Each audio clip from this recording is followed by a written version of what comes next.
तो चौथा स्कंद विसर्ग है,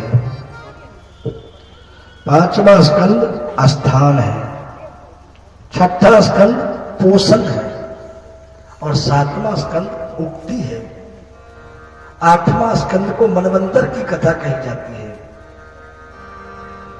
और नौवां स्कंद को ईशान कथा कही जाती है।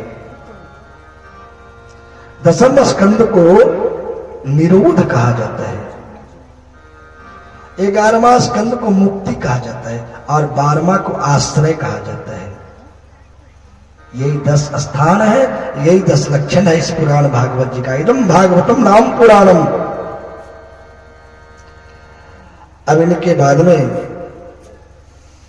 महाराज मैत्रेय और विदुर जी का संवाद चल रहा है।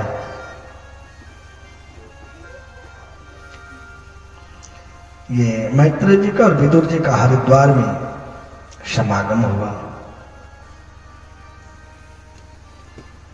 संत तो वही देखिए, तीर्थ में ही संत मिलते हैं।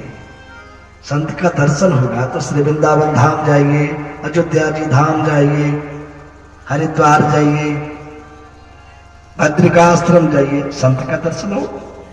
वही संतों में समागम हुई, मिले संत।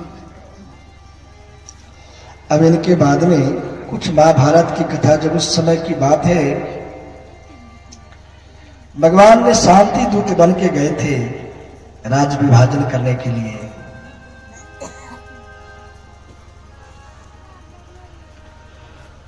तो भगवान ने बोले थे दुर्योधन को देखो दुर्योधन,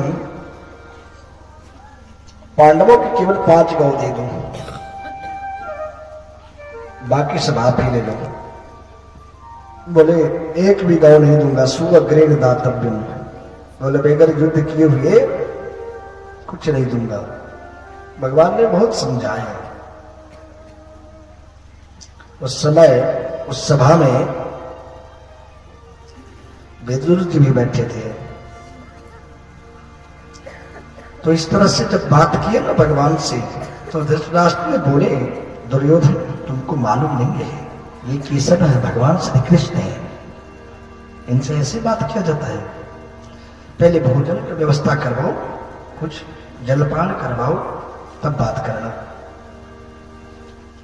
तो भगवान ने बोल दिया मैं जाऊंगा, विदुर काका जी के घर में न्योता आया है और यहां जो है ये 56 भोग बना करके रखे हैं। ये बलराम जी को ले गए घुमाने के लिए, तो बोले दाऊ दादा को ले गए घुमाने, तो घुमा ही दिया क्या।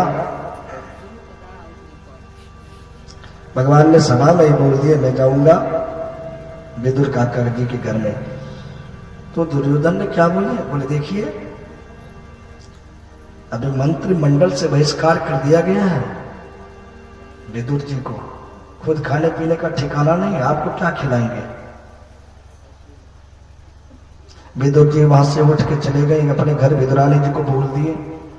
बोले भगवान ने तो सब भरी सभा में बोल दिए कि मैं विदुर काका जी के घर जाऊंगा, न्योता आया है, कुछ व्यवस्था कर लो। अब इधर में दुर्योधन ने माने नहीं। कंचनम रत्नम शारम, बल यही 5 गौ दे दो तुम। कंचन का मतलब सोना, सोना को नगरी कलकत्ता बंगाल को कहा जाता है, बोले कलकत्ता दे दो। रत्नसारम, रत्नसार खान बम्बई को कहा जाता है।